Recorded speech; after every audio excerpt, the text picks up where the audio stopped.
Hello, this video is going to be about an article written by an Italian Communist Party called Mao's China, Certified Copy of the Bourgeois Capitalist Society. So let's get into it.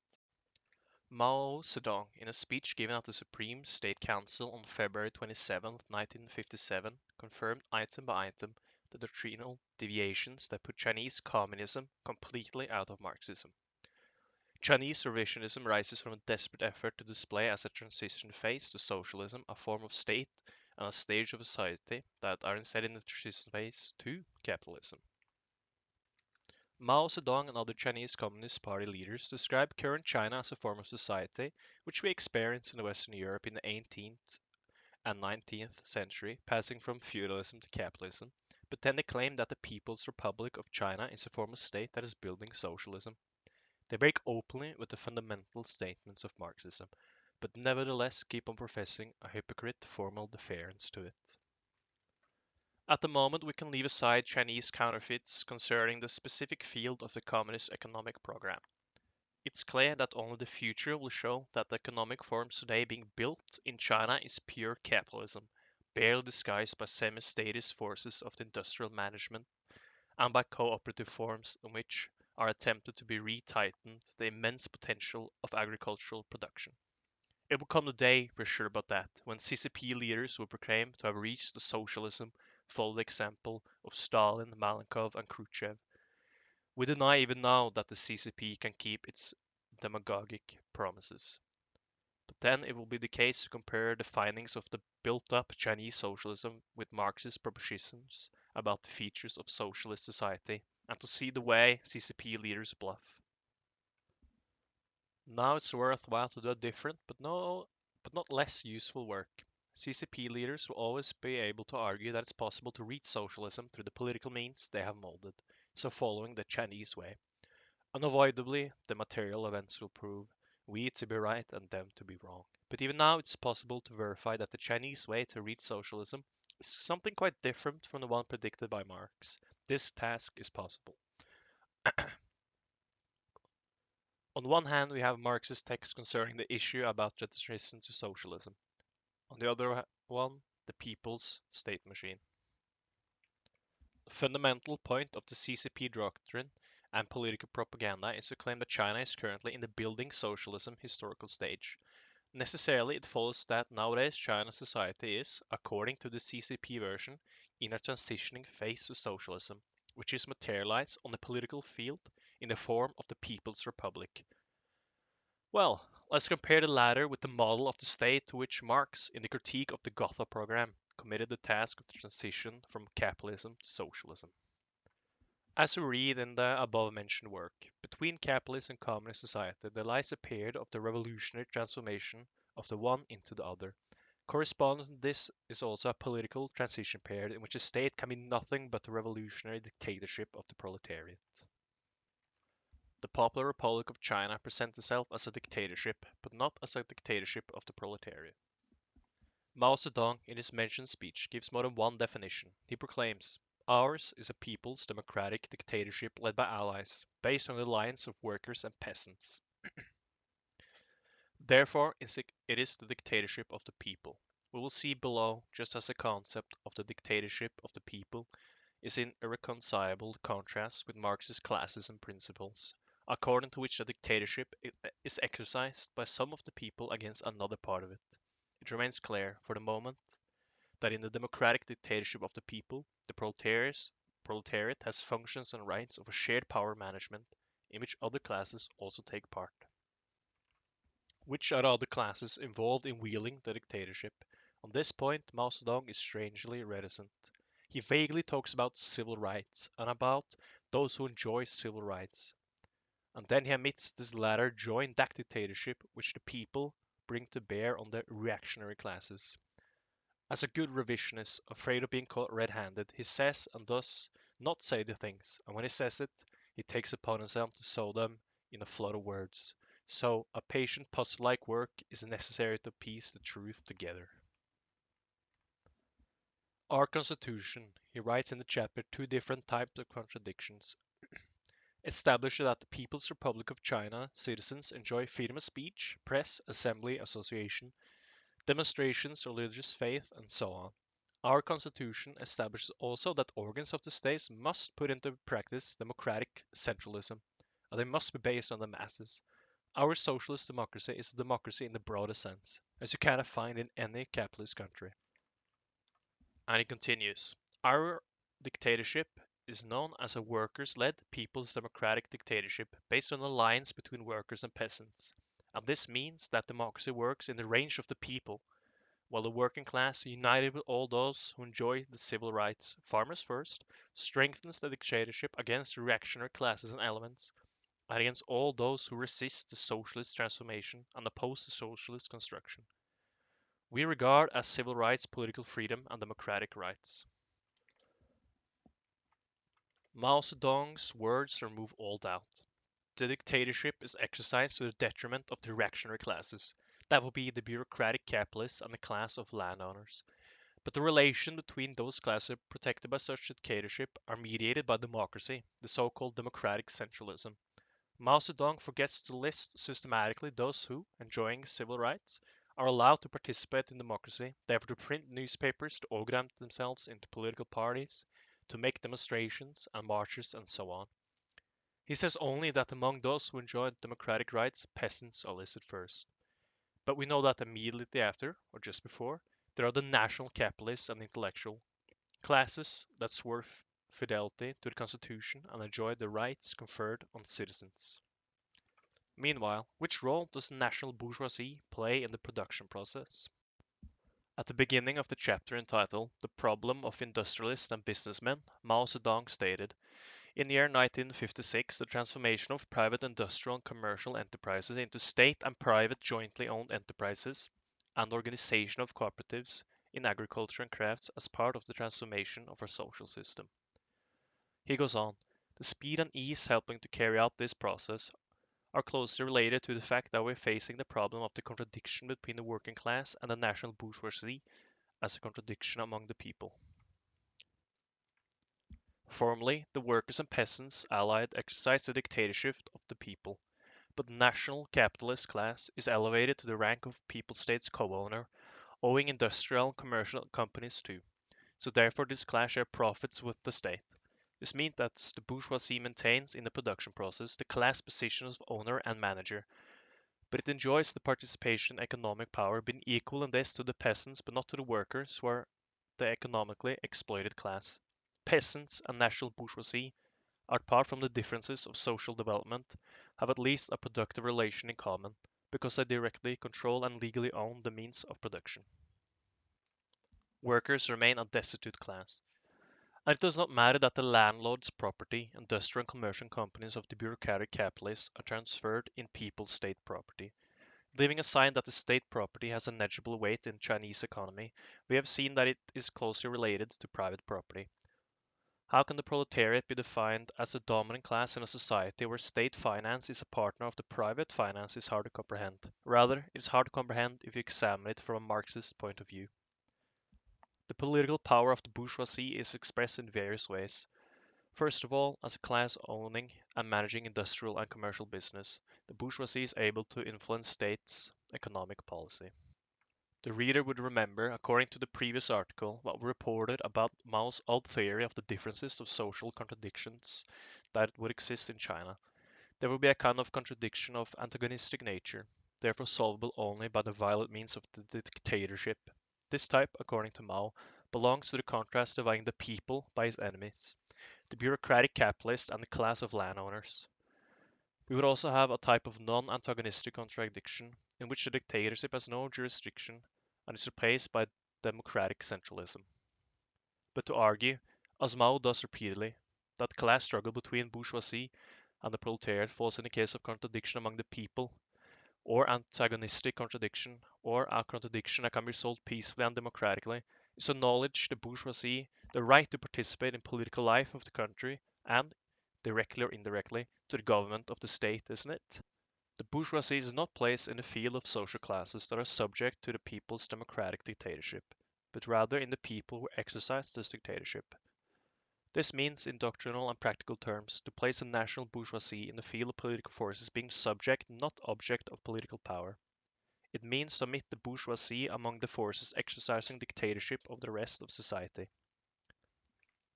The bourgeoisie does not only participate in the power indirectly, but also as a class keep control of the means of production, which constitute the technical equipment of current Chinese society. In China, the bourgeoisie is also a class excluded by discrimination against the enemies of the people, and furthermore subjects to the latter's dictatorship harshness. The bourgeoisie is an organized political party. Indeed, it's well known that in China there are more than half a dozen parties, among which stand out the Democratic National Construction Association. On the 14th of March 1956, the newspaper La Unita informs us that this party includes mainly industrialists and businessmen. For those who are keen on statistics, the article also reports that during 1956 this party, which many would call economic rightists, has triplicated its members. Do not think it's strange that, while it's occurring, the full transition to socialism, a capitalist party sees its membership increasing. Indeed, La Unita warns that many of the members of this association are among those who have taken an active role in the socialist transformation of private industry and commerce. All in China could be rooted a strange social species of capitalists who build socialism. To give the reader the Chinese political spectrum's complete outline, we'll list the other parties. Kuomintang Revolutionary Committee, senior officers and officials of the Kuomintang Democratic League, traditional intellectuals. The Association for Promoting Democracy, professors, teachers, educators. Workers' and Peasants' Democratic Party, rural and urban petty bourgeoisie. Shigandong Solidarity, deriving from the ancient religious sects and consisting mostly of Chinese returned from emigration. Yuxian Society, university professors and scientists. Taiwan Democratic Self-Government League, Chinese native of Formosa. This list includes captions in parentheses, was transcribed from Lunita on the 20th of October 1956, in which we also find data about the political composition of the Chinese parliament. On 1,226 members, there are 659 communists, 453 from other parties, and 114 without parties. The government has 15 non-communist ministers and 21 non-communist vice ministers. All these parties, including the capitalist Democratic National Construction Association and the Chinese Communist Party, are united in the unique National Front. In other words, Unique National Front puts into practice the principle of the people's democratic dictatorship based on classes collaboration building up the people. These classes regulate their mutual relations according to democratic centralism, but they all together exercise the dictatorship over the enemies of the people, which are the classes strengthening the led by workers' dictatorship, helping to keep under rigors of law reactionary classes opposing the construction of caste socialism. We have seen they are the capitalist bourgeoisie, the urban petty bourgeoisie, and rural intellectuals. Those classes possess well-organized parties, print newspapers, send their representatives to parliament, and even ministers and vice ministers to the Beijing government.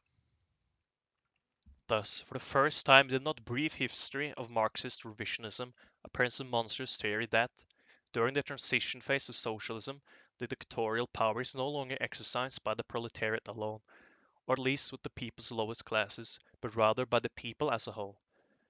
But is it not the people, as described by the Kaleogas-like CCP theorists, as a whole of the bourgeoisie, the peasantry, the proletariat, the petty bourgeoisie, the intellectuals, a certified copy of the bourgeois society we know in the West? Would they have courage to write, as La Unita does, that the Capitalist Party's members, who then are industrialists and businesses benefiting from the protections of the people state, take an active role in the socialist transformation of industry and trade? Strange, however, we thought that socialism suppresses rather than transforms trade. When they dare to pass the capitalist, no matter if national capitalist, off as a build helper of socialism, any blasphemy is possible. No wonder if, according to the logical consequences of the CCP leader's statements, you go as far as socialism is no longer seen as the historical outcome reached through revolutionary work of only one class of bourgeois society, but all of these together. It is also conceivable that such an enormous nonsense does not elude the critical sense of a part of the CCP militants. The point is that the false theory concerning the possibility of the transition to socialism through an alliance with the bourgeoisie and other similar social stratums did not pass by without the inner struggle in the Central Committee of the CCP, as we will see afterwards. Revisionist is such precisely because it is convinced that there are interests higher than the preservation of the doctrine's integrity. That's what happens to the CCP leaders who might also realize would make a too ruthless hypothesis that having the pretext that Marxism is not dogma, modified to such an extent to make it unrecognizable.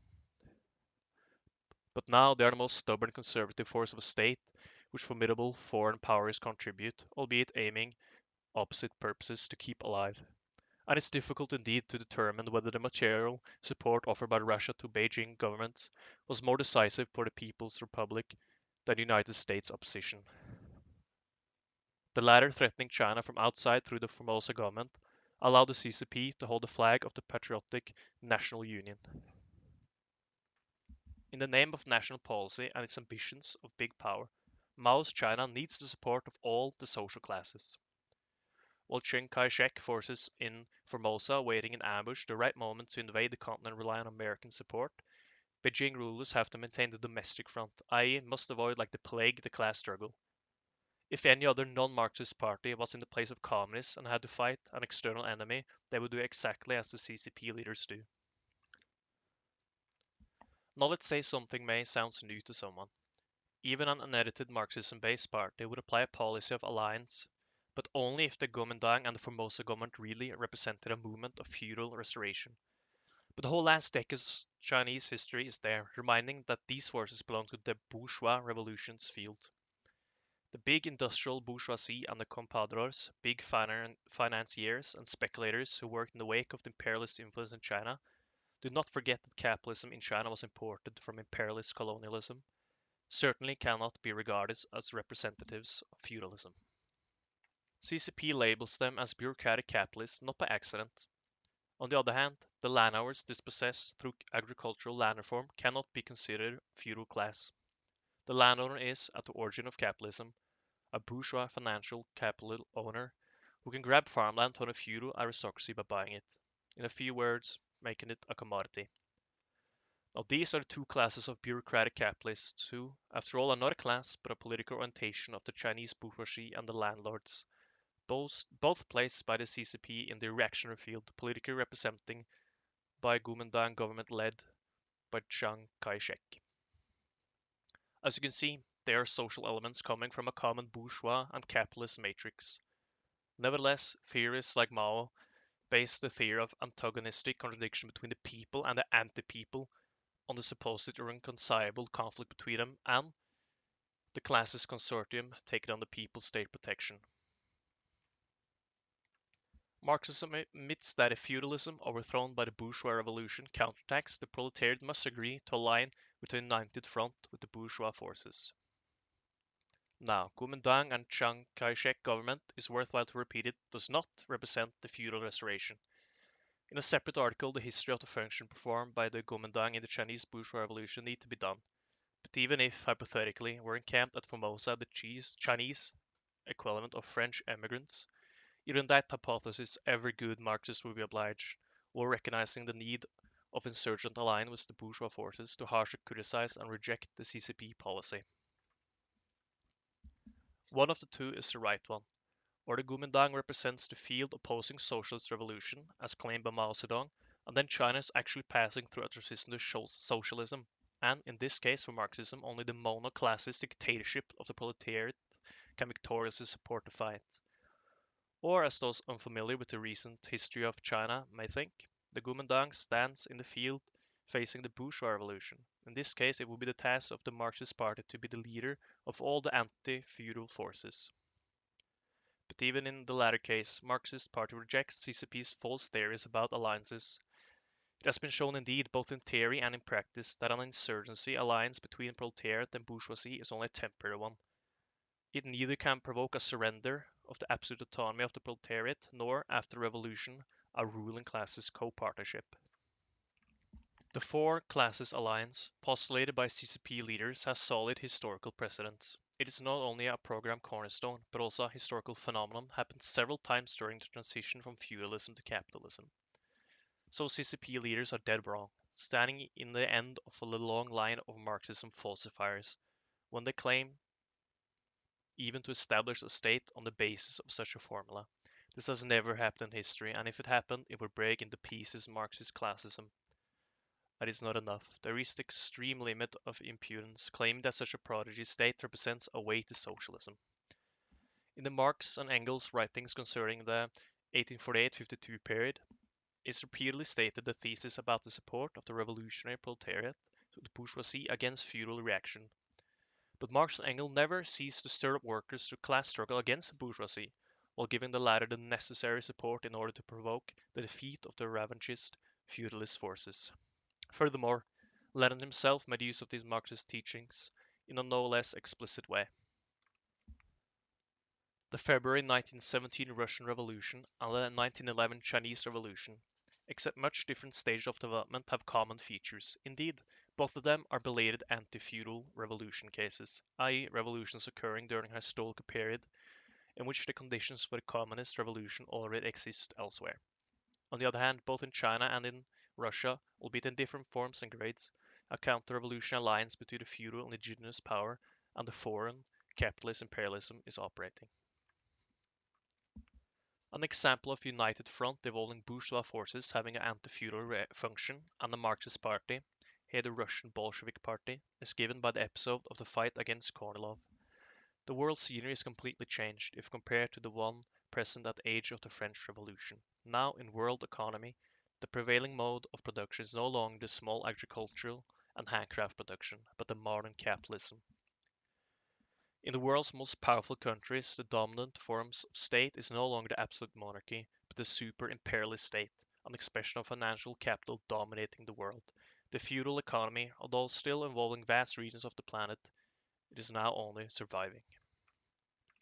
But this does not facilitate the task of the revolutionary democratic forces struggling for a bourgeois democratic revolution, because of the feudal imperialist alliance, under the protection of imperialism and financial capital monarchies, are principalities perpetuating the antiquated pre-capitalist relations, replace the absolutist holy alliances as an obstacle to the bourgeois democratic revolution in the colonial or quasi-colonial countries. Under these historical circumstances, in the colonies, revolution clashes with the pre-established positions and influences gained by imperialism in backward countries. The new state struggle emerged from the anti-colonial revolution fit perfectly with the Leninist doctrine on the small nations struggling against the stifling domination of imperialism. Of course, the notion of smallness is not limited to the mere territorial facts, but to the economic and political efficiency.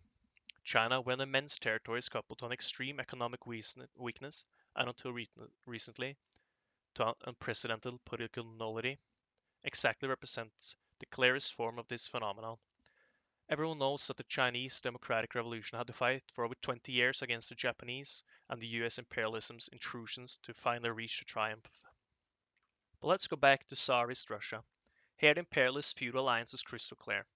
The Tsarist state is embroiled in international bank loans to such an extent that the outbreak of the First Imperialist War drags it into catastrophe.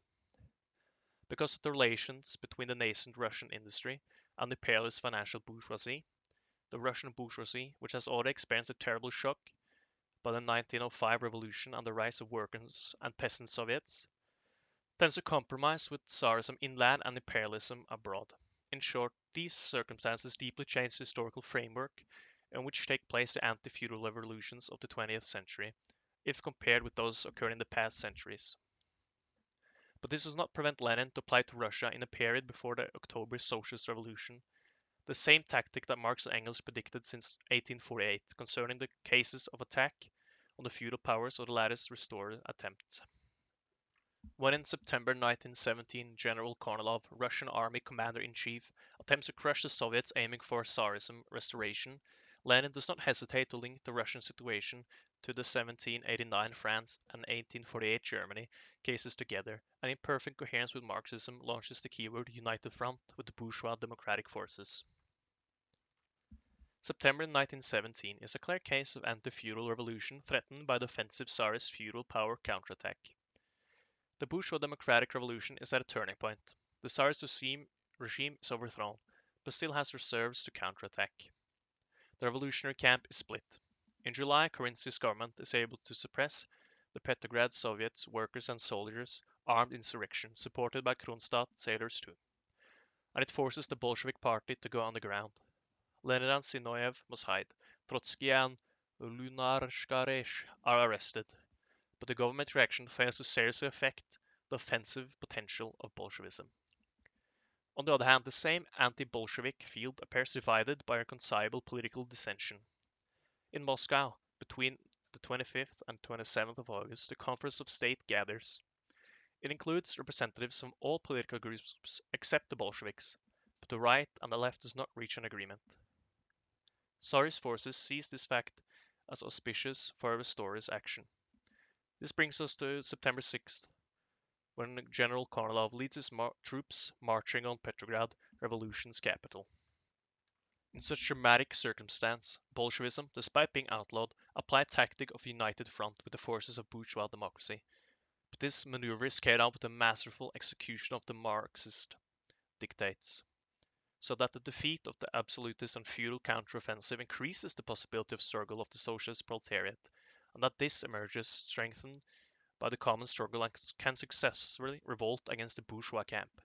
We read, by the way, in the thesis of the left and specifically in the chapter entitled Nature, Function and Tactics of the Revolutionary Party of the Working Class this passage. The Bolshevik Party, in realizing anti-Kornilov united front, actually fought against a concrete reactionary feudal resurgence and furthermore had not to fear a Menshevik and socialist revolutionaries organization's additional reinforcements.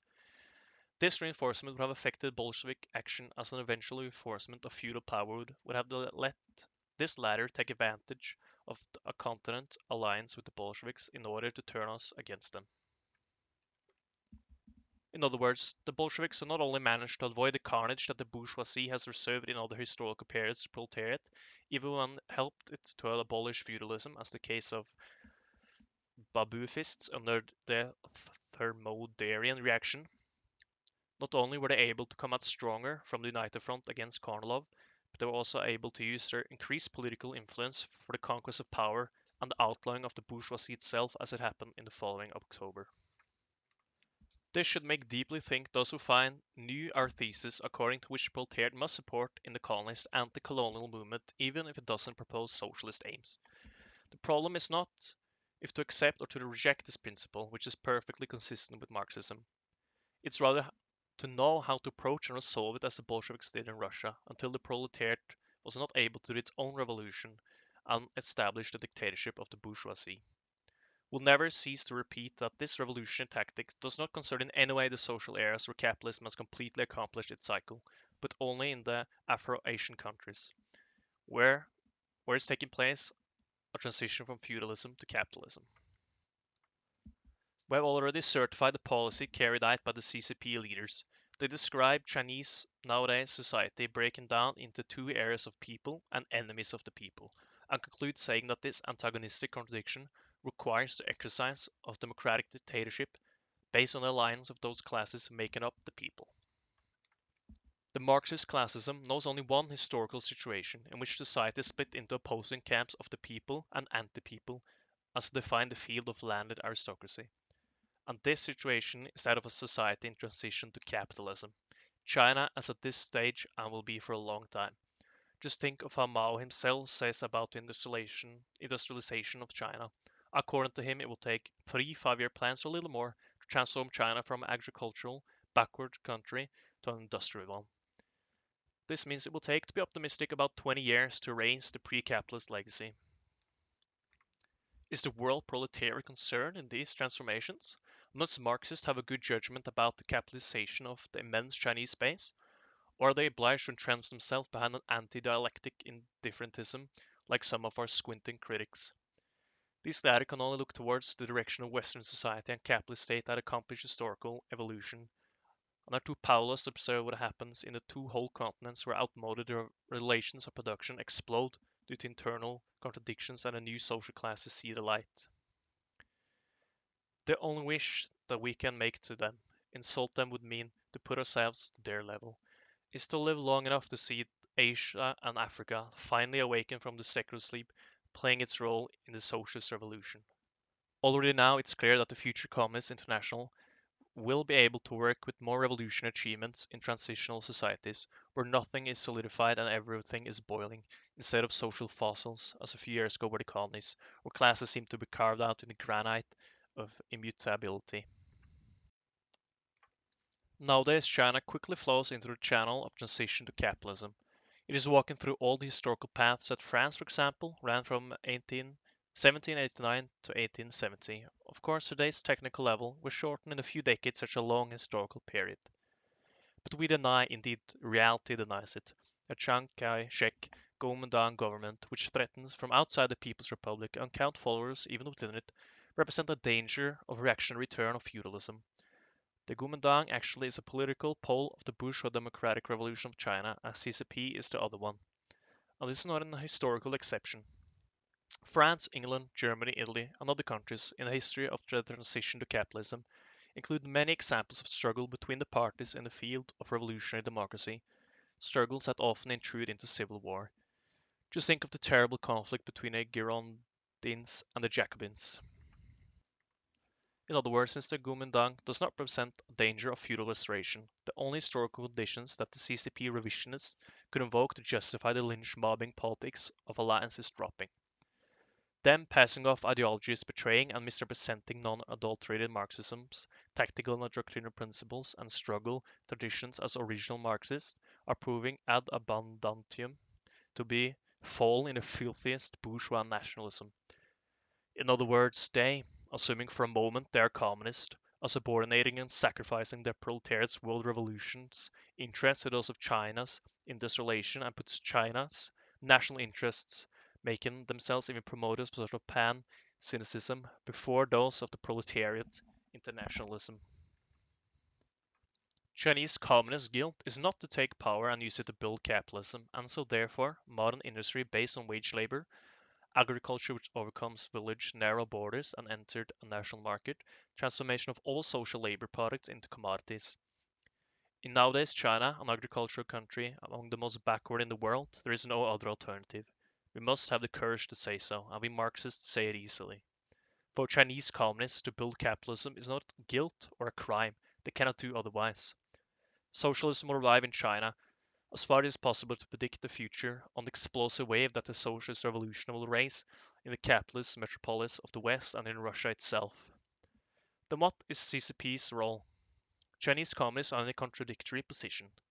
They have a double personality. On one hand, they are revolutionaries, and this is clear when you consider the work they do in the view of the final abolition of feudal survivals in the country. On the other side, they are dangerous counter-revolutionary because they meaningfully work for Marxism's corruption and falsification, daily carried out from a political area subordinated to the fake Russian communism. The proletariat has the obligation to take power wherever the conditions of the class struggle permit it. If the proletarian dictatorship is imposed in a pre-capitalist country, which is not able to jump to socialism with its own resources, the proletariat must not necessarily relinquish its power. The whole history of the Bolshevik Revolution is there to teach this lesson. Looking forward to see the revolution flood into developed capitalist countries, the proletarian dictatorship, aground in the shoals of a backwards country, is not able to carry out any other task except abolishing feudal relations and taking the directions of economic management. In other words, it cannot do anything but encourage the industrialization process, which will not cease to be essentially capitalist, although the industrial companies will be managed in the state form. And in this work, party's words must reflect its actions, but the proletarian party, forced to this difficult task by economic necessity, which pretends, as the rulers of the CCP, to build socialism, would pronounce a colossal false doctrine to the detriment of Marxism. It would work for counter-revolutionary defeatism and renegade workers' internationalism. How? With the spread of ideological confusion in the workers' movement by lending a hand to the enemies of the socialist revolution, to whom nothing is more important than preventing workers' revolutionary party rises and strengthening itself. And anyone who contributes in any measure to falsify Marxism brings this stone to the wall that capitalism erects against the socialist revolution. The CCP revisionism has a poisoning power no less deadly than the one we have experienced by the revisionists standing on this side of the Great Wall.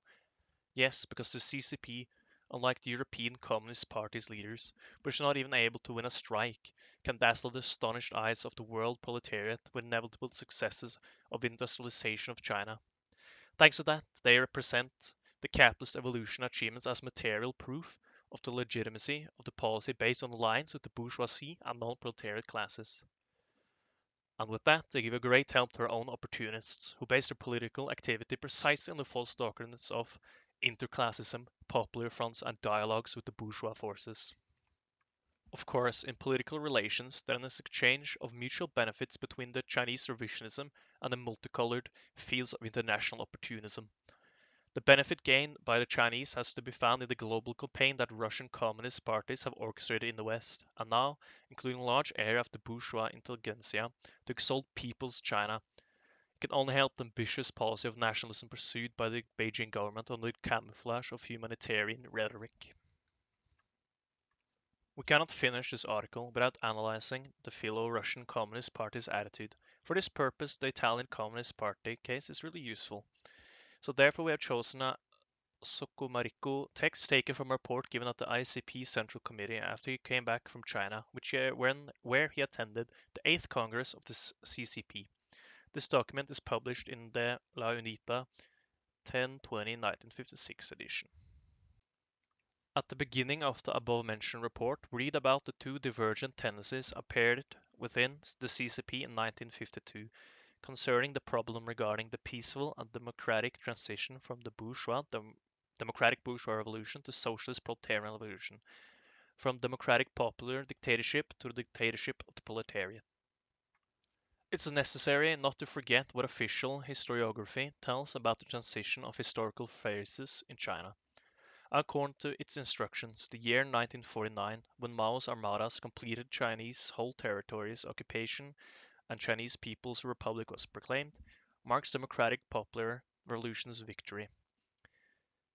But the Chinese courtier historians didn't reveal the historic meaning of the 1911 revolution, which inspired Lenin's famous writing, which was reissued afterwards. Whatever, they all at once state that in 1952 historical scene changes again and China goes on to the socialism stage.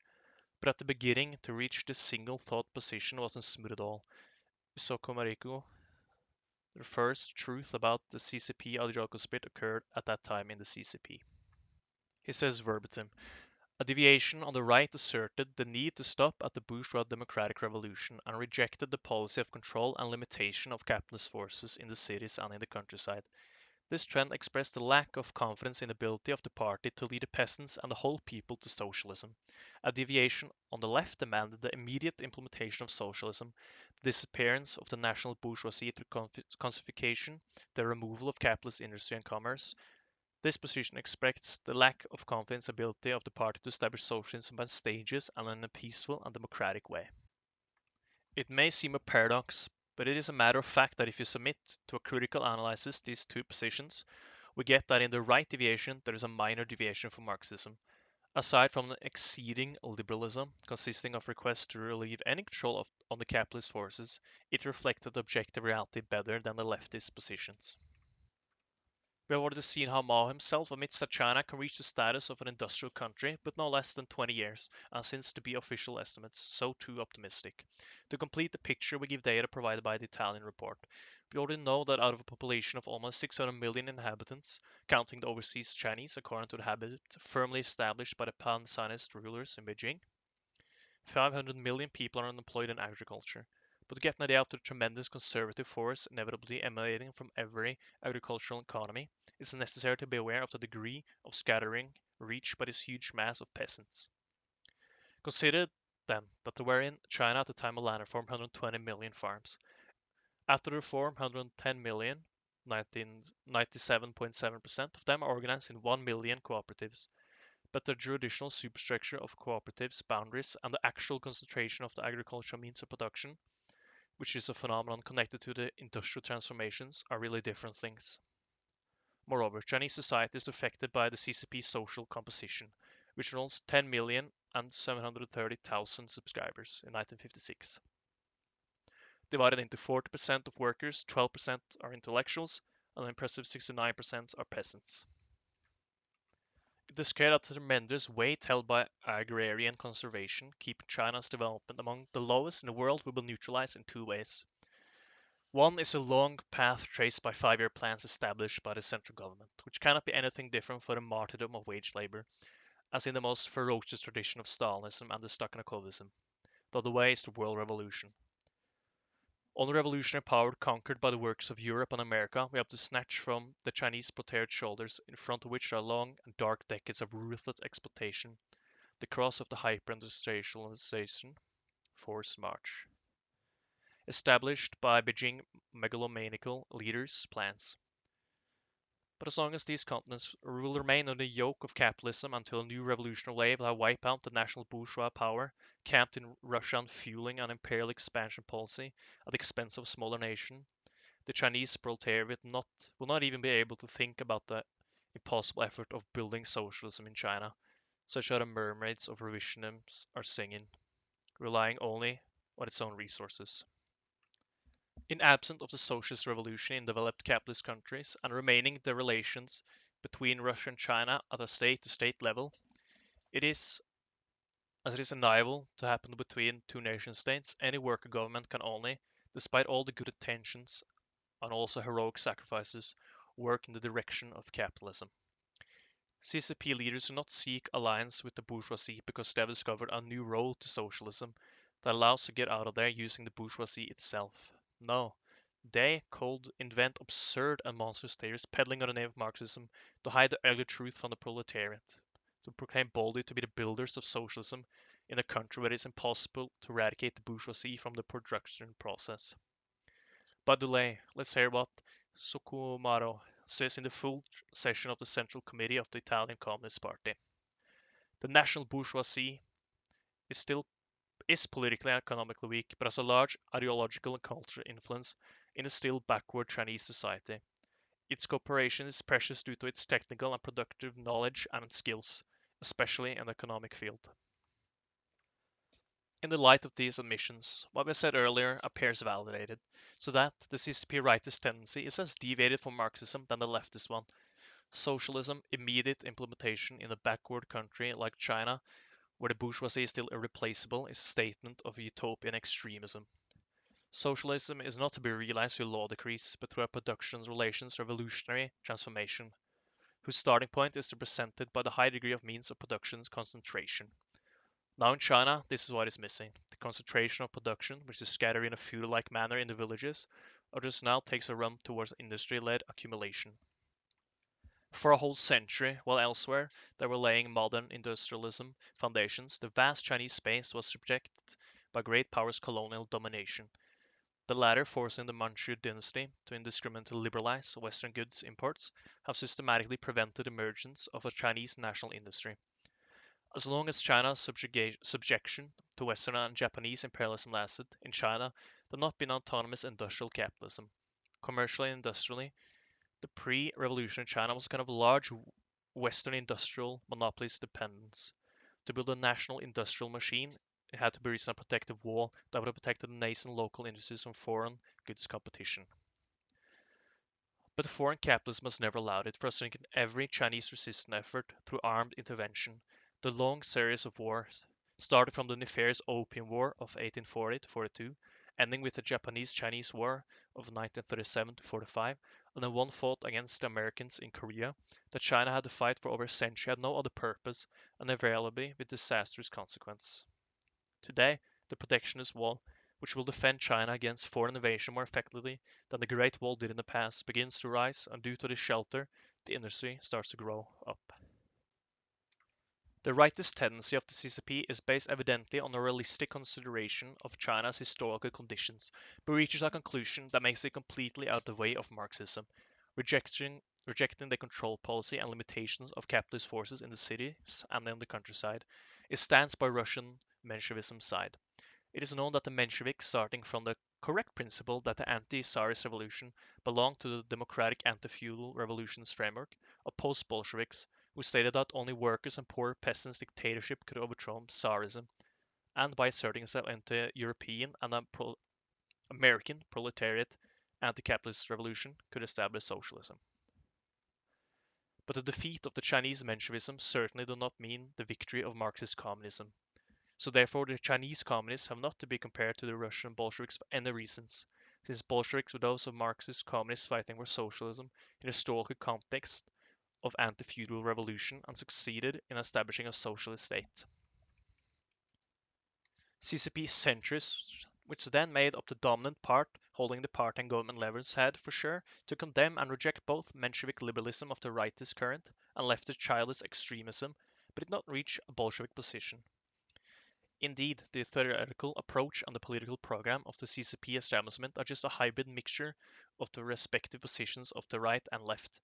In practice, it digs the ground under the feet of its left by the request of the construction of socialism, and asserts the rightist support by carrying out the policy of alliance with the non-proletarian classes. In this way, the left tendency is neutralized by proclaiming that the state's socialist nature and by the proper policy statement about building of socialism. But at the same time, by giving full satisfaction to rightist demands, which practically require bourgeois class rights to be recognized. The result is that the last few milligrams of unconscious Marxism that existed in the ideological composition of both left and right positions completely evaporated. We don't understand how it could be found even a trace of Marxism in a political platform of a party claiming to build socialism in alliance with the bourgeoisie and other non-proletarian classes. This policy gains the Italian Communist Party full consent. The alliance between the Chinese Communist Party and the national bourgeoisie, far from being seen as the usual revisionist amendments of Marxism, is presented as an original contribution to it. Here we go again. Marxism going out to China is enriched with new theoretical tools. And this will be due to a peculiarity of the Chinese bourgeoisie, its anti-imperialism, that Marx or Engels obviously could not foresee. On another occasion, we sketched the broad outlines of modern Chinese history. We must rearrange that archive material, but even now it is enough to make us understand how Chinese bourgeois imperialism was and still is the ideological coating of its jealousy and impotent rage against the overseas capitalists who, not satisfied with just opening China's port to international trade, forced the monarchy to keep import tariffs as low as to prevent the development of indigenous industry. The anti-imperialism Chinese bourgeoisie has nothing to do with the socialist struggle against imperialism. This conveys the form of political ideology. The Chinese bourgeoisie awareness of its inferiority toward the foreign capitalist bourgeoisie and the certainty that China's industrial future is resulting from expulsion of the imperialist economic influences. In other words, anti-imperialism is the ex-colonialist country's bourgeois nationalism. In order to measure how deep it is the abyss dividing communism from anti-imperialism, it is enough to consider that anti-imperialists see, as a result of the struggle against imperialism, the creation of independent states and the formation of national markets protected by protectionist barriers. While the communist revolutionary, i.e. the communists, remained faithful to Marx and Lenin, and did not think their doctrines need any correction or enrichment, come from the destruction of all states and all the national markets in the end of the victorious struggle against the capitalist imperialism. For communists like Mao Zedong or Toglatti, there's a kind of anti-imperialism supposed to be shared by bourgeois and worker. But if we look closely, we realize that it is the bourgeois anti-imperialism, nursed by the bourgeoisie of the colonial countries. In the Italian report approved by the Central Committee of the Communist Party with the usual anonymity, we can read, both trends, CCP right and left, ignored an essential peculiarity of the Chinese situation, the existence of a middle class, politically and economically weak, but anti-imperialist, therefore possible ally of the working class. These two trends have been rejected. The judgment of the Congress was that, following the one or the other of those ways, it would not be socialism, or at least not in the favorable conditions that we have today. The Italian communists are very pleased that the Chinese Communist Party's Central Committee victoriously emerged from the fight against the extremist wings, established, as the Italian reports, its policy in order to develop in a peaceful and democratic way the bourgeois democratic revolution into a socialist revolution and the people's democratic dictatorship into the proletariat's dictatorship, keep all alliances, including the one with the national bourgeoisie, proceed gradually through persuasion and conviction towards a construction of socialism, strengthen the cohesion of the democratic parties to facilitate their action, to stimulate their politics and their control. As you can see, these are the very same positions that Mao Zedong had to develop in the examined speech. It is not very impressive for Skokumario that the transition from the democratic revolution to the socialist one took place peacefully. Acting on nothing happened, he proclaims that the transition from the bourgeois democratic revolution to the socialist revolution took place in China through a revision of the constitution legally approved by the National Assembly. Obviously to him, and to the Central Committee of the Communist Party listening to him, the fact that an elected assembly in which all China's classes, including the bourgeoisie, were represented, decided by vote to put an end to the revolution and give a starting signal to another one, was not something exceptional. Instead, it seems to us that if this statement were the truth, we should take all the works of Marx, Engels, and Lenin and throw them into the fire. It's clear that if we admit that an interclasses elected assembly, even in China, may pave the way for a social revolution, we must openly say that we believe in the Marxist classism as we believe in fairy tales. But for the ICP Central Committee, such consideration are dramatic froths. The new fact, the Italian says emphatically, is the maintenance of the alliance with the national bourgeoisie, an issue related to the transition to socialism by peaceful means. Here we'll find the CCP's most original contribution. This shout reveals a bond that joins our Italian revisionists with the Chinese ones. In their desperate search of election platform based on classes' common interest, the treacherous ICP leaders accept as manna from heaven the original contributions that come from Beijing. The Stalinists of yesterday and the Khrushchevites of today need ideological pretexts to justify the policy of alliance with the non-proletarian classes that they stubbornly pursue, both for incurable opportunism and subjection to the Russian state. The deformed doctrine of anti-imperialism meets the need of the Russian communist, just that the bourgeoisie of any state tied to NATO starts to oppose the United States, the Russian communists discover an anti-imperialist vocation. This eventuality is not to be discarded. World War II presented several cases of alliances front reversal. Just a few examples. The Bataille regime in France, Quisling's one in Norway. Anyway, Muscovite communism has not reached the anti-imperialism doctrine in recent times. It was broadly applied even at the time of Stalin-Hitler alliance, assuming that Germany's war pursued anti-imperialist aims.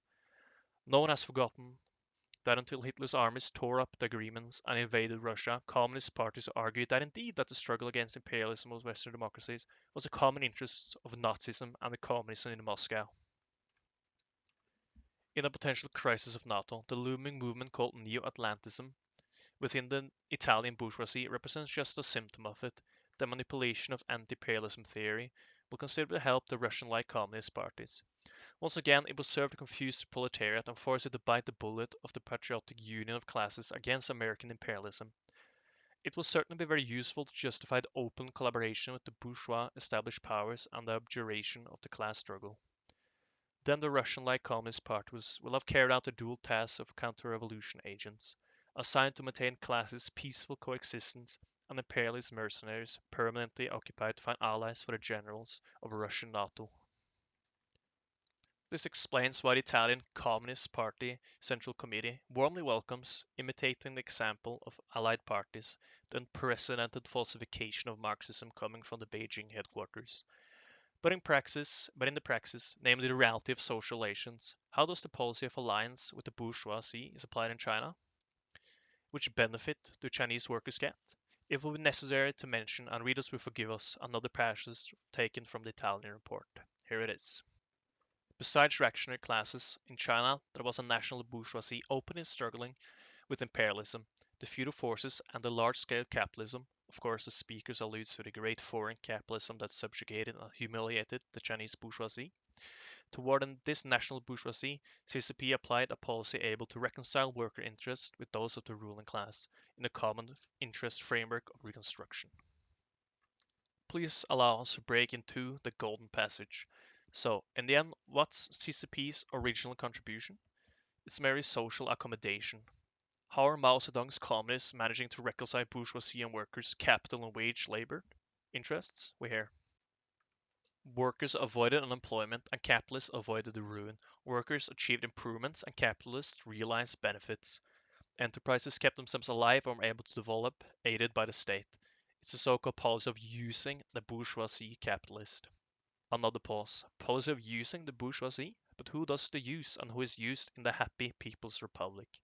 It is stated that capitalist enterprises were saved from ruin by the state's help, i.e. by money.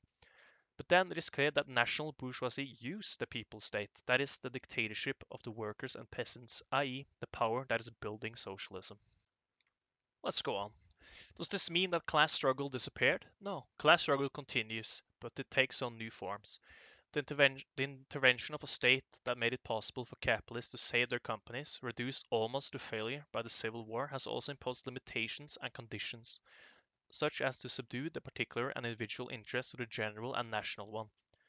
Limits and conditions concern the direction of the production, prices, government contracts, sales, the tax system, workers' conditions, and so on. This is the so-called policy of limitation, which is basically a control policy aiming at supporting to the healthy production activity and struggle against speculation, contract fraud, tax evasion, against embezzlement of state assets, etc. In essence, the people states made available its finance and its own power to those capitalist companies reduced to bankruptcy. In doing so, it made itself like all the states of the bourgeois world. Just think about what the fascist regimes after the democratic one did in Italy through IRI, which was precisely the hospital of sick of companies. The mixed companies that the Chinese blurt out as a result of new forms of class struggle are nothing more than a carbon copy, apart from quantitative differences, of IRI companies, where state capital is happily married with private capital. One would expect that a people state, builder of socialism, made on those companies different controls than those who are the ordinary administration of the bourgeois government. Alas, it is not. Among all the controls and limitations that the Beijing government exerts on capitalists, there is no one which is not necessarily present in daily politics of modern bourgeois governments, in which capitalist states of Europe and America government does not handle with production planning, analysis of price, tax revenue, a bureaucracy managing orders, taxes, prices, etc. may vary from country to country. Here less rapacious and more plotting, there more thief and slacker, but wherever it operates, it administers capitalism.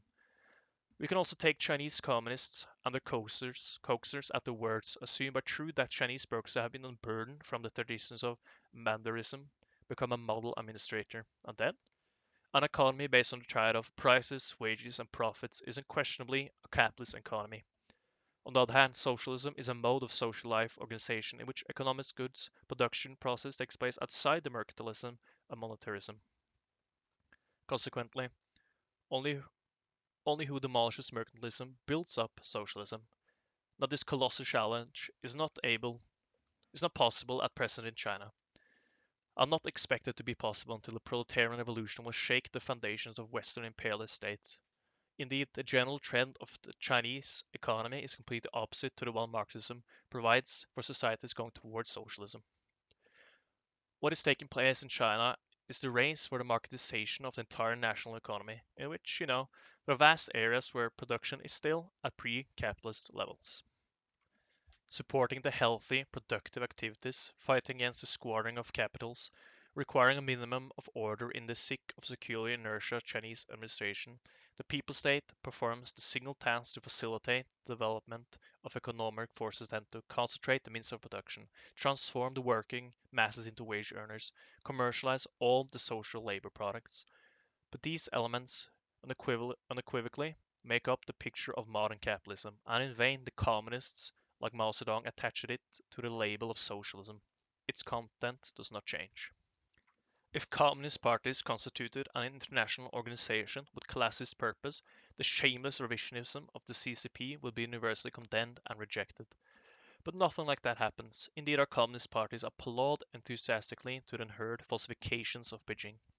Chinese revisionism betrays the international proletariat and the Chinese proletariat's interest, as it serves the national interest of the Chinese state and, under the mask of an alliance policy, allows the bourgeois forces to develop freely, as was not possible during the China's subjugation to foreign imperialism.